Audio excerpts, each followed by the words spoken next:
I recorded this once already and it really sucked, so I'm going to try it again. I hope that it doesn't suck this time.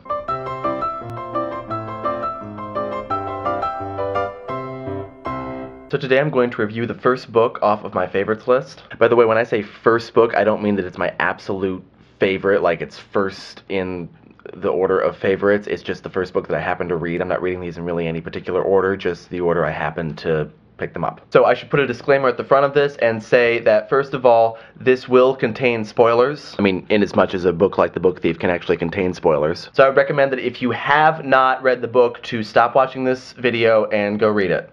No. Seriously, stop watching and go read the book. I'll wait.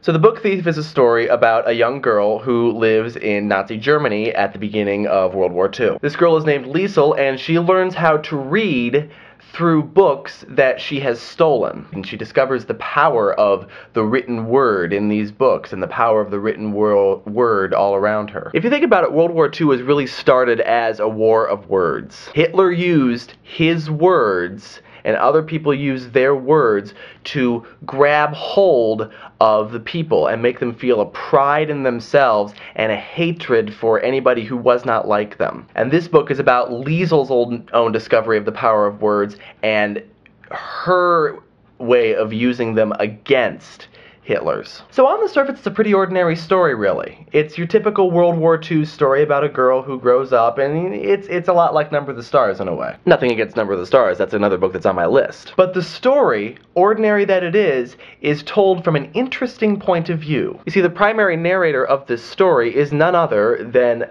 one of World War II's constant companions, Death. Death is personified in this story, and he is the one that finds Liesel's story and picks it up. You see, the Death in this story has a unique characterization. It's not the Death that we know of in traditional lore. Just to give you an idea, here's a few excerpts from the book. Here is a small fact. You are going to die. I am in all truthfulness attempting to be cheerful about this whole topic, though most people find themselves hindered in believing me no matter my protestations. Please, trust me, I most definitely can be cheerful. I can be amiable, agreeable, affable, and that's only the A's. Just don't ask me to be nice. Nice has nothing to do with me. The trouble is, who could ever replace me? Who could step in while I take a break in your stock standard resort-style vacation destination, whether it be tropical or of the ski trip variety? The answer, of course, is nobody, which has prompted me to make a conscious, deliberate decision, to make distraction my vacation. Needless to say, I vacation in increments. Still, it's possible that you might be asking, why does he even need a vacation? What does he need distraction from? It's the leftover humans, the survivors. They're the ones I can't stand to look at, although on many occasions I still fail. I actually feel quite self-indulgent at the moment, telling you all about me, my travels, what I saw in 42. On the other hand, you're a human. You should understand self-obsession. A small piece of truth. I do not carry a sickle or a scythe. I only wear a hooded black robe when it's cold, and I don't have those skull-like facial features you seem to enjoy pinning on me from a distance. You want to know what I truly look like? I'll help you out. Find yourself a mirror while I continue.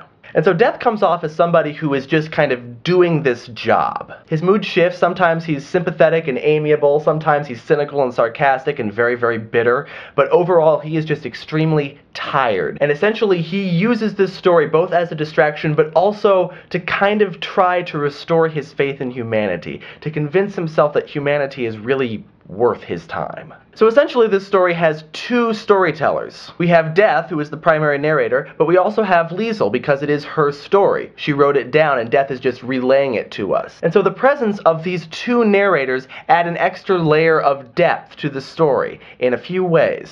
First thing, characterization. The characters in this story are incredibly rich and detailed because we are getting a mortal standpoint and an immortal standpoint. From the mortal standpoint, from Liesel's standpoint, we get a lot of metaphors that are at times very childish. She first describes most of these people when she's 10 years old. Very childish, but also very apt, as childish descriptions tend to be. And then from Death's point of view, we get the immortal standpoint. We get the little quirks of their character. And also because of the presence of these two narrators, you get two different messages. Not opposing messages, but two different messages. Liesel's message is one of the power of words, where Death's message has to do with humanity. And so Death puts his own philosophical spin on Liesel's story, and oftentimes he'll break off into tangents and tell some of his own story. And Death is not subtle, and so when he wants to make a point, he doesn't sugarcoat it. He makes his point. He actually sets it apart from the rest of the text, puts it in bold, adds a title, so that you see this is a point that I'm trying to make. And because Death has the job that he does, he's not really interested in linear exposition. He's not really interested in keeping the end a mystery. In fact, the end is told at the beginning, which is why I say this isn't the type of book that really has spoilers, because once you're about halfway through the book, you know how the book's going to end. Because to Death, everything is inevitable, the end is inevitable, therefore the end really isn't that interesting to him. What's interesting to him is seeing how the different puzzle pieces fit together. When I was in college, I had a girlfriend, and this would bug me about her all the time. Whenever she would sit down to read a new book, she would always peek at the ending first. Like, she couldn't just sit down and read a book straight through. She wanted to know how the book ended first, and then she would go back, and that's exactly what she said. She wanted to see how the pieces fit together. And of course, I always told her, well, yeah, that's why you read it once, and then you go back and reread it. See, when you read the book the first time, there's that sort of mystery and that epiphany moment where everything just kind of clicks together. And then once you know the ending of the book, you can go back to the beginning, reread it, and then examine all the different pieces and how they all fit together. And that's something that I really like doing. So it's really the presence of this second narrator, of this supernatural narrator, that makes this book really extraordinary. The surface story of Liesel Meminger is a good one. It's a good story. But it's the presence of that second narrator, that supernatural narrator, who is omniscient but is not just a cold entity, but who is also not a direct part of the story itself. And because he's able to bridge that gap, he adds a whole different perspective to the story. And so this book is, if you couldn't tell, still a favorite. And so the next book on my favorites list that I'm going to read is The Slave Dancer by Paula Fox. It's not very long, so I probably will be seeing you soon. Bye.